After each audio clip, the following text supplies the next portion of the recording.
Arc-en-Ciel, votre émission marocaine, chaque dimanche pour tout savoir sur le Maroc. Actualité, culture, économie, société et animation festive. Avec Abdelatif, Arc-en-Ciel au cœur du Maroc.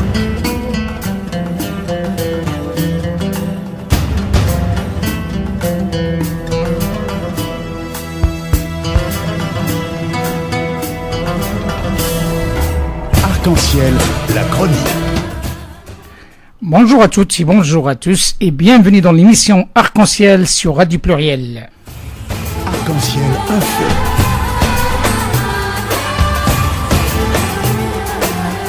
Arc-en-Ciel. Mesdames et messieurs, sans trop attendre, nous sommes en direct avec le professeur Abdelatif Al-Fakkak Al-Ghani Al-Tarif. Ahlan wa sahlan, Abdelatif. Ahlan wa sahlan. Monsieur Fakkak, un homme connu et reconnu, surtout dans cette émission Arc-en-Ciel, avec ses déclarations depuis plusieurs années, des déclarations notamment sur la lutte des places, notamment sur la compétence des hommes politiques, et notamment sur la défaillance de la société civile. Monsieur Fakkak, je pense qu'avec le discours de Sa Majesté, le dernier discours de Sa Majesté 3107, vous avez trouvé une satisfaction par rapport à tout ce que vous avez cité depuis plusieurs années, et notamment dans notre émission Arc-en-Ciel. Exact.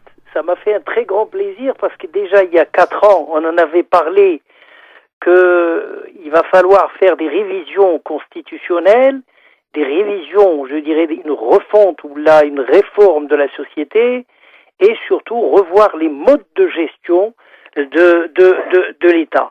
Alors, ce qui concerne, et puis j'ai rappelé ça plusieurs fois avec de la fougue, concernant ce que je disais, nous avons il y a des grosses poissardes qui sont dans le gouvernement, mais en réalité c'est des navets. Et il y a beaucoup non pas des requins, mais des sardines. Et le Maroc a besoin, et il en a, c'est ça qui est merveilleux, il a une ruche, il a des potentialités, il a des cerveaux qui sont en fuite, et on voit un certain nombre de Marocains qui aujourd'hui sont dans de nombreux gouvernements, ils n'auraient jamais été des ministres dans leur propre pays de base, mais ils se retrouvent là-bas. Et on ne fait pas appel à leurs compétences. Ce qui est curieux et paradoxal, on fait appel à des talents sportifs, où le Maroc entier joue avec des joueurs qui sont binationaux, y compris le directeur de l'équipe nationale, portant le drapeau du Maroc. Pourquoi on ne ferait pas la même chose dans le côté politique, alors que la Constitution donne le droit des franco-européens ou des doubles nationaux, des binationaux, de participer au gouvernement?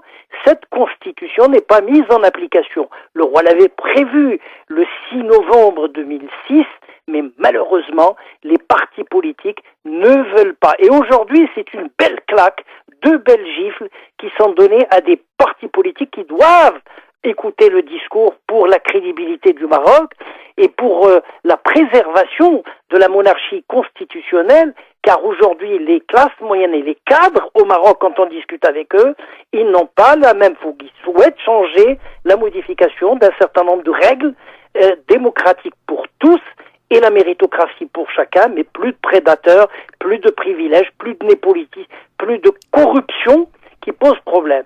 Alors si j'analyse un petit peu le fameux discours du roi du 30 juillet, qui devrait en principe un discours des bilans des réalisations économiques et je dirais politiques du Maroc de l'année écoulée, eh bien cette fois-ci le discours fut très offensif, non pas en donnant un coup de main au gouvernement sans espoir et aux partis politiques biodégradables et aux prédateurs rentiers de la géréantocratie des pouvoirs depuis de nombreuses années, avec des leaders défaillants, sans projet pour le Maroc de demain, mais il a donné un coup de pied dans la ruche d'abeilles, dans l'administration juteuse avec la corruption, un coup de pied à des présidents de région, dont certains sont semi-illettrés dans les partis politiques, et presque 40% de gens incroyables dans le Parlement décisionnaire, c'est-à-dire le premier Parlement qu'on appelle l'Assemblée des représentants de la nation, des députés, et pas ceux des conseillers puisqu'ils ne sont pas décisionnaires.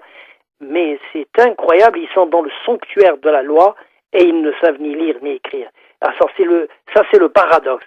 Mais il a donné aussi un coup de pied, je dirais, avec l'absence de développement dans les régions, les investissements.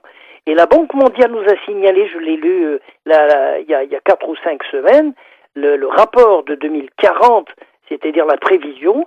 Les investissements sont énormes au Maroc, mais le résultat est 10 fois moins que les autres pays. Alors allez-y comprendre, parce qu'il y a des compétences, même dans les SDL, dans les régions, eh bien, vous regardez, il n'y a que du népotisme. Les SDL, ce sont quand la société ou la région n'arrive pas à trouver des cadres dans l'administration capables de gérer, on crée une société comme les années 1963 en France, une société de type anonyme qu'on appelle le développement local, et c'est financé par l'État, par la région, et avec la grille des salaires qui, au niveau de l'État, sont très limités, on prend donc des gens contractuels avec des compétences particulières à 80 000 dirhams l'un, c'est-à-dire l'équivalent d'un salaire de ministre, mais en général, quand vous regardez, c'est le népotisme, c'est le neveu de Flynn, alors, les compétences, ils en ont ras-le-bol aujourd'hui, les professeurs d'université, les grandes écoles, etc., qui n'arrivent plus à trouver leur place, parce que c'est une lutte de place, la lutte des places est dépassée. Et donc la région, en particulier, le Hoceima, comme d'ailleurs toutes les autres, sont au centre de la plupart des débats nationaux et internationaux, comme vous l'avez vu, mais qui sont liés sans doute à des raisons de conjoncture économique et politique, liés surtout à des effets d'annonce et de mensonges politiques. Des projets sociaux avec des cérémonies théâtrales grandioses, tels que des projets de santé, d'hôpitaux, d'éducation, de transport, d'agriculture et de pêche, d'habitat, de sécurité pour créer de l'emploi, des projets qui sont initiés par le roi lui-même, avec des pauses de première prière. Et après 10 ans, rien n'a été fait, rien n'a été réalisé. D'où la furie du roi. C'était un discours furieux et coléreux qui oppose le développement des régions urbaines et des régions rurales, qui oppose la dynamique du secteur privé face au public, qui oppose l'abus de confiance et le pouvoir des autorités administratives avec le trafic d'influence des partis politiques qui se cachent derrière le roi en jouant le tam-tam et en amplifiant les échos dans le boîte de résonance dans leur presse partisane. Le souverain pose plus de questions sur des institutions que de réponses sur les réformes urgentes à chaud, telles que, je cite, le citoyen est en droit de se demander à quoi servent les institutions en place ou est la tenue des élections.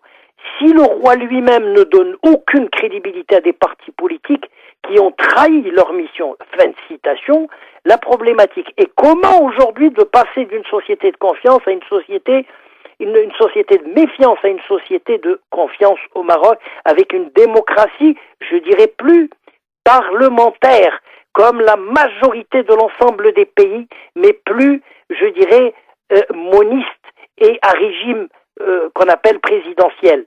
C'est-à-dire que tous les pays, j'ai vérifié ce matin, le Royaume-Uni, les Pays-Bas, la Belgique, la Bulgarie, la Suède, la Norvège, le Danemark, etc., plus l'ensemble des régimes des républiques, ils ont, dans le cadre de la monarchie constitutionnelle, un régime parlementaire dualiste.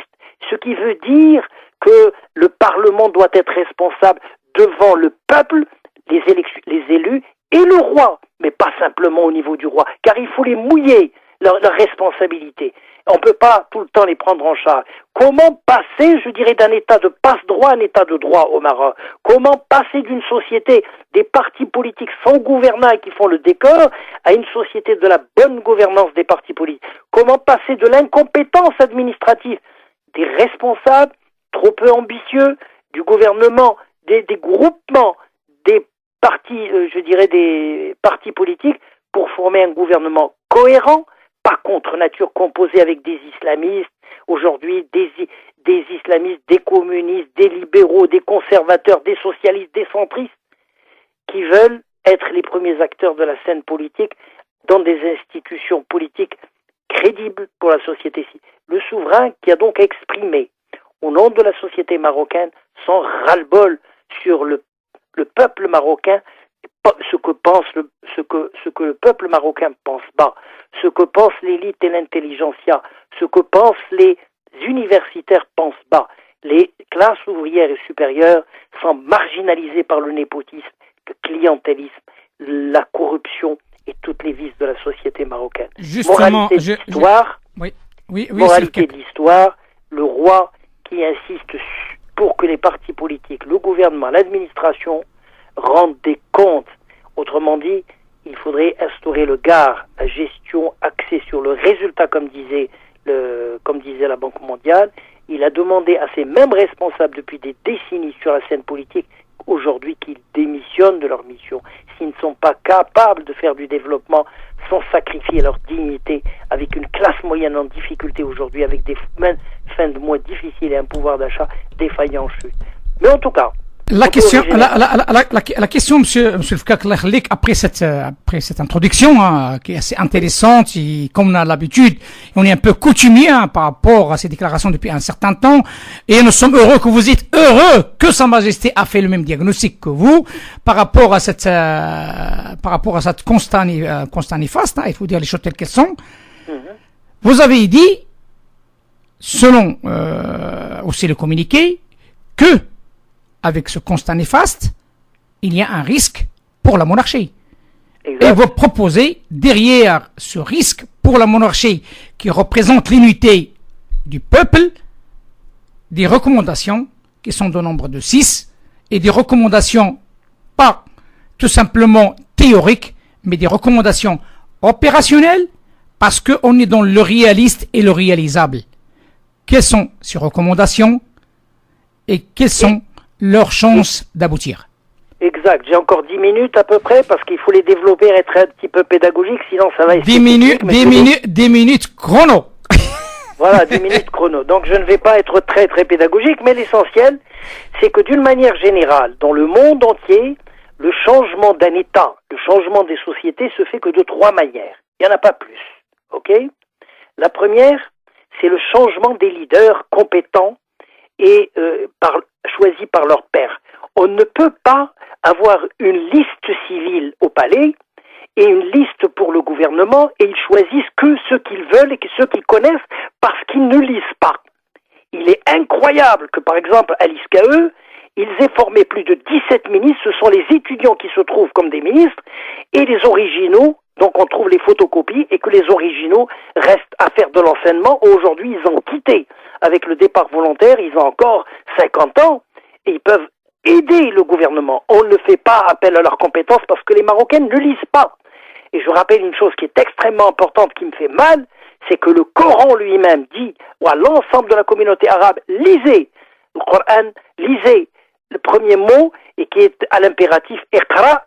Ça fait 1434 ans qu'il dit la même chose et nous avons encore presque 50% de gens qui sont illettrés et aujourd'hui vous avez des gens, quand je pose la question à des illettrés, comment avez-vous fait pour être élu 5-6 fois au niveau du Parlement avec différents partis? Il y en a un qui m'avait dit quelque chose qui m'avait beaucoup choqué.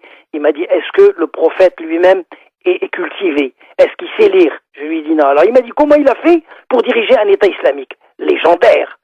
Vous voyez que là, il n'y a plus de discussion. Mais, alors la première, c'est l'éditeur. La deuxième, qui me semble extrêmement importante, c'est le changement des structures démocratiques, je dirais constitutionnelles, parce que la Constitution, c'est le premier texte qui commande le reste, et c'est la théorie des dominos. Si je rappelle que la Constitution marocaine, ça fait la 6e aujourd'hui depuis 60 ans. Donc ça fait 6, cela veut dire que tous les 10 ans, on est obligé de la réguler, de la changer et de l'adapter en fonction du temps parce qu'il y a une pression. La première n'a été faite qu'en 62. Mais je rappelle, je ne parle pas celle qui était coloniale, qui avait initié, c'était donc les années 1908 et 1912. Bien, alors que le Maroc a été, en 1912, il y a eu le type de protectorat. Donc, les constitutions, c'est très important. Et la troisième chose, eh bien, c'est les valeurs culturelles aujourd'hui. La religion, aujourd'hui, quelle est sa valeur ajoutée dans le Maroc? Je poserai la question. Le coût de la non-citoyenneté. On n'a pas formé les citoyens. Le problème de l'éducation. le problème des universités, le problème de la recherche. Ça, ce sont des réformes, je dirais, de société. Donc vous avez 3 types de réformes qui me semblent extrêmement importantes.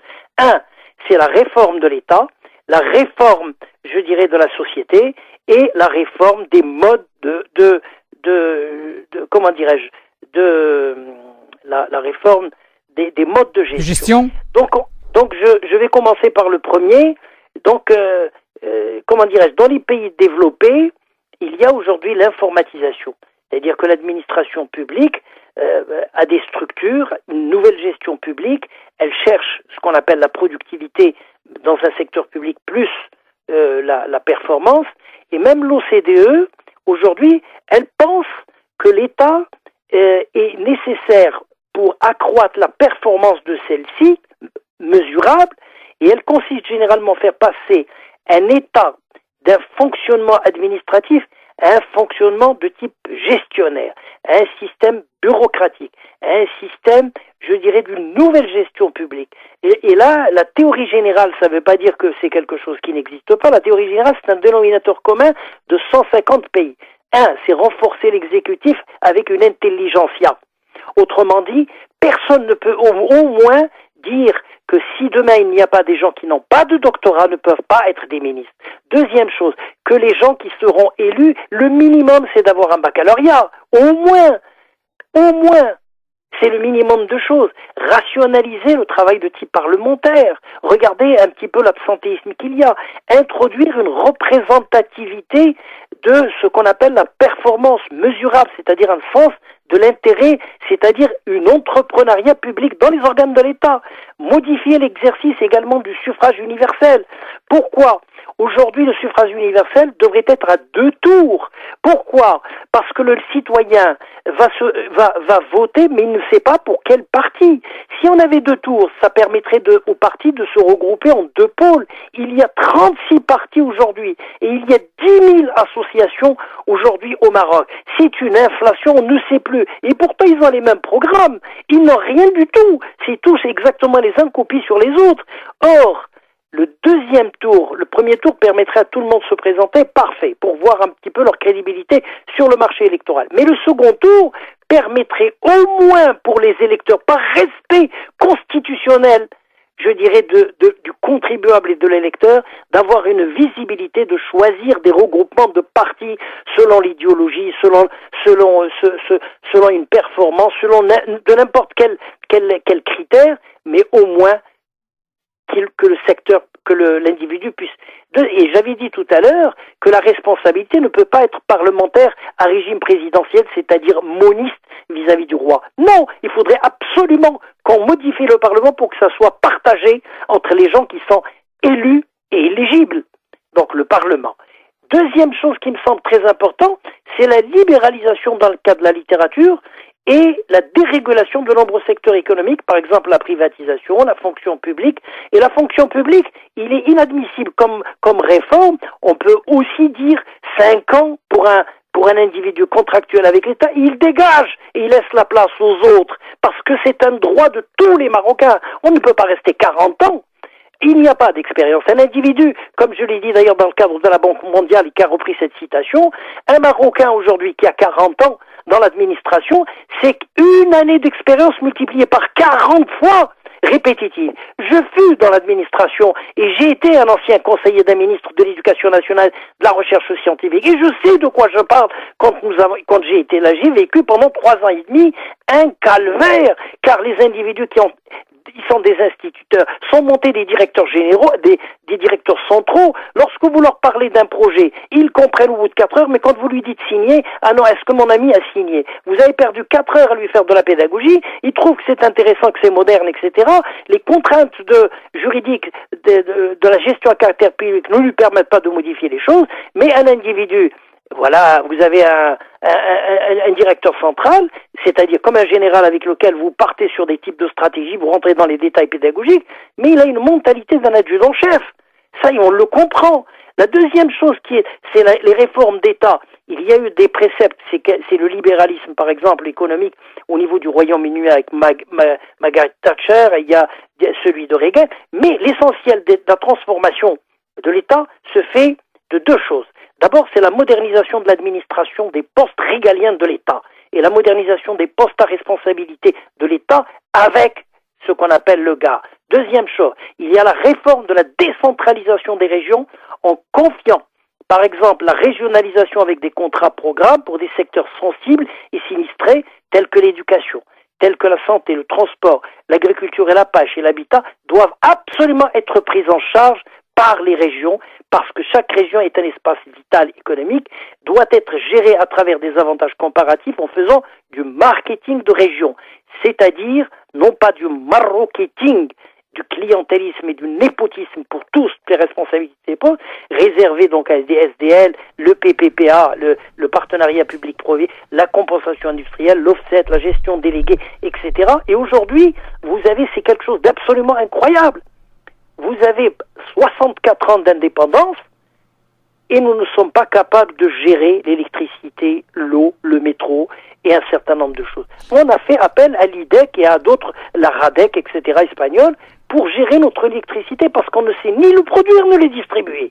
C'est quand même le métro, etc., le tram, ce sont des contrats de 35 ans. Et aujourd'hui, regardez, nous n'avons pas de cadre qui puisse prendre la relève. Il y a la révision également des politiques publiques pour améliorer la performance, l'efficacité et surtout l'évaluation des politiques publiques. J'en ai fait beaucoup d'écrits avec mon ami Harakat Si Mohamed. Nous avons écrit plein de livres là-dessus, mais on n'est même pas lu. On n'est même pas. La réforme également de l'organisation de la fonction publique avec l'impératif de la performance, de gestion, de formation des ressources humaines du secteur public. La réflexion sur les statuts, sur la mobilité, sur la rémunération et surtout l'introduction de ce que la France a appelé le dialogue social.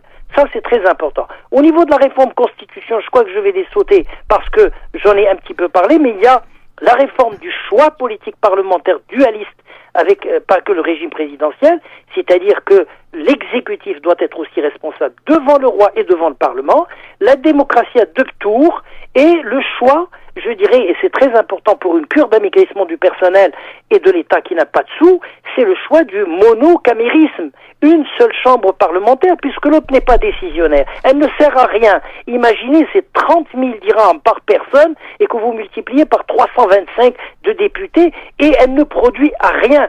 C'est une chambre qui n'est pas décisionnaire. Et puis il y a quelque chose que je vais soulever et qui va faire très mal.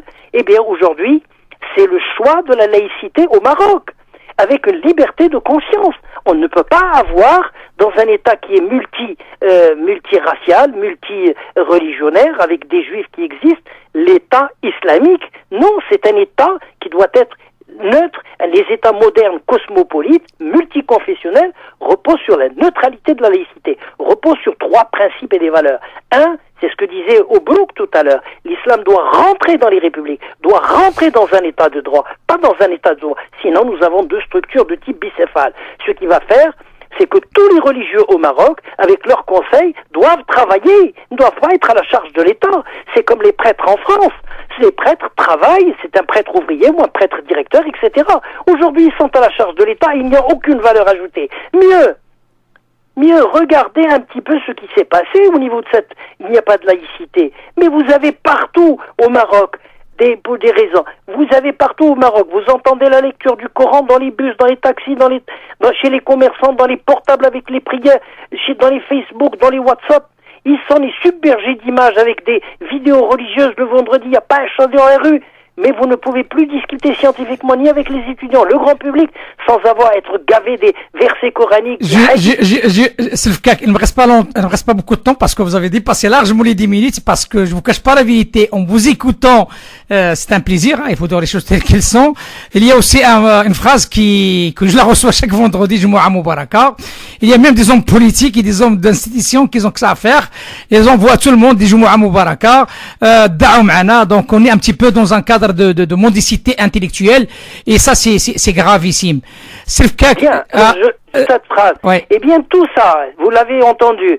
Alors en principe, on devrait avoir une personnalité avec une moralité exceptionnelle, une éthique exceptionnelle, des gens honnêtes, sans mensonge, dans une société de confiance.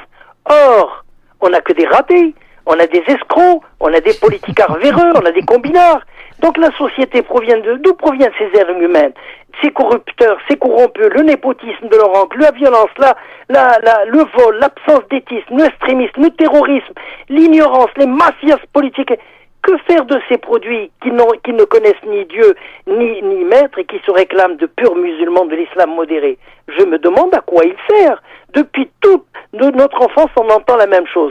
Et finalement, le moule, la production de ce moule était absolument extraordinaire. On devrait donc revenir à l'état de droit et passer donc au niveau des sanctions. Voilà ce que je voulais dire. Merci Selfkak, merci infiniment. Je tiens à vous informer comme quoi il y a un ami du Maroc qui participera la semaine prochaine pour donner aussi ses recommandations à son pays aimé, le Maroc, notamment Michael Kurtley, qui sera notre invité, donc un Américain, l'Américain le plus marocain des Américains, comme on dit. Il participera sur des idées qui touchent un grand nombre de secteurs, une vision de l'étranger, comment lui il voit le Maroc de l'étranger.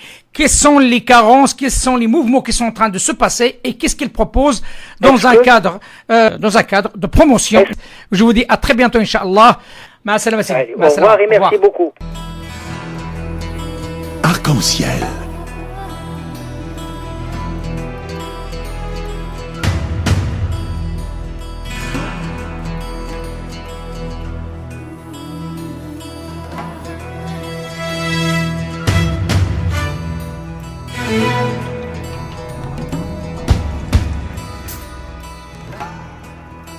Arc-en-ciel, votre émission marocaine, chaque dimanche pour tout savoir sur le Maroc.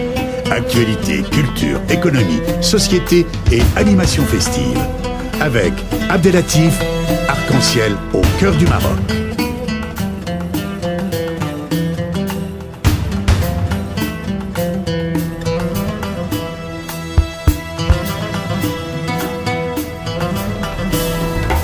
Arc-en-ciel, la chronique.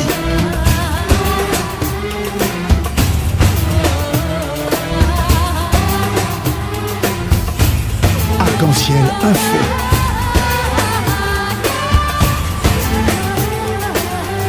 Arc-en-ciel animation festive.